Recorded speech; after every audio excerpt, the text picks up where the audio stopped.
In this video, I would like to share with you a model, a concept that will help you feel more energetic throughout the day. So let's for a moment think of us, body, mind, spirit, as an entity or self, as a company. Well, every company has a CEO or a president, and that is our mind. Our mind needs to be clear, focused, sharp, and to make decisions that would allow ourselves to move forward and grow. Same like a president or a company CEO. Of course, our body is the company logistics and all the resources that that company has, including people. Let's say cells and organs. There are important functions, and the logistics of the body, or how it moves and what energy it receives, is the fuel and some of the resources that the company possess and also gives as the product or service. Now, what is spirit? The spirit is the part, the why part of the company, the mission, the purpose. And only when the CEO or the mind is connected to the higher purpose, so the mission, the vision, that's when the whole body, the company, would be aligned and move forward. Now, what happens if there's no alignment?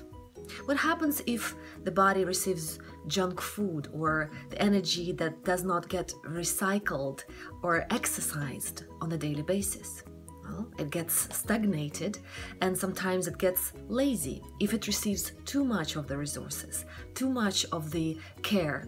If the mind, our CEO, is too obsessed or too empathetic with the body and receives and gives too much of the energy, for example, food or shopping, then the body can get lazy, and it can expand, or it can get tense when there's too much stress or anxiety. So what we want is to make sure that the energy of the body and the focus, the sharpness, and the clarity of the mind, and the connectivity to the higher purpose, to the mission, to the why, is all in union. That's when we call a unisong, or in alignment, congruent self. The same for the company, the same for the person. Now, what happens in reality? We live in a busy world, very demanding lives, and sometimes CEOs or our mind is not yet ready to get to the challenge or to manage our body, our system effectively. It may be feeling a bit foggy or tired or unbalanced, not focused. What can we do to make sure that our CEO, our brain, our mind is sharp? The best strategies to do so is to get out of the daily routine, separate the stress and anxiety, and create space.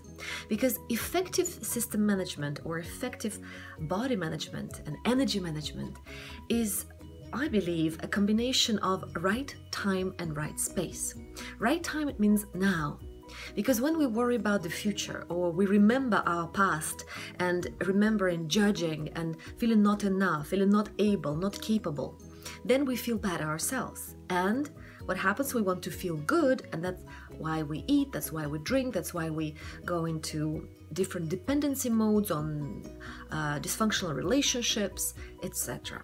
So in order for us to create sharpness of our mind and focus, we want to create space for ourselves when we are on our own or in nature with people who nurture us, or sometimes without any people, just with nature. And we have time now and space where we sharpen the soul, where the mind gets a bit more oxygen, the brain gets that nutrients from the energy, from the nature, oxygen that it absorbs. Also, when it sleeps, it's important to have very healthy sleep for the mind to function. And when the mind receives that dose of nourishment, it then can control and survive and can move our body and our whole system, make the right decisions for us effectively. Now, what is this connection between the why, the mission, and the CEO, the mind? That is something that very many people struggle with finding. The same for companies. Not many companies understand their mission. or their body of employees understand their mission. And that is a big problem. So in order for us to understand that big vision mission, we want to make sure we are tapping into what really excites us, what motivates us, what inspires us, what gives us energy. And those activities we want to move forward to. Now, there may be a gap between where you are now and where you want to be, and that is absolutely fine. That is every time we start. And maybe a person may ask, if they work in a completely different environment, let's say they're a cleaner and they want to be a doctor, and they say, well, the gap is too big. I cannot jump from here to here. I'm already 35 or 45, and to be a doctor I need to get the right grades, get the right education, 6-7 years, and then go to those hospitals and work my way through to become a doctor. Now, that's not possible. Now, is it not? Or is it? Because, you know, being 35 or 45 years old, that's when the starting point begins. Think about you living until 80, 90 years old, or with new technologies and advancements in science. I believe we will live, many of us will live more than 100 years old. So that is 70 years more. And imagine being a 90-year-old thinking back and wishing you would have made that decision to start the journey to become a doctor. Maybe you would have become a doctor, the best doctor for your community that you could have served. And you did a mediocre job of cleaning, suffering, being miserable, not having enough pay, and just feeling not enough. Now, there's always a new possibility, and the gap is always going to be between where you start and where you want to be.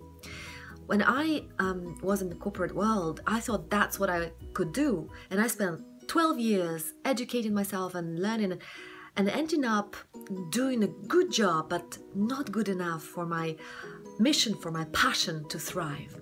And when I made the decision to go into that leap of faith, to dance with my fear, because there was a big gap, I didn't know whether I would be able to do what I wanted to do. I didn't have experience, I didn't have support financially, I didn't have opportunity just to plunge into that field of self-development, and instead of being it a hobby, become it a professional life. Now, we have many examples like that. When people start, and I know a beautiful example of a person who started when she was 50 and she changed her job, and at 70 years old, she met a woman who inspired her. And at 90, I met this woman who inspired me. 90 years old. She was 93 actually.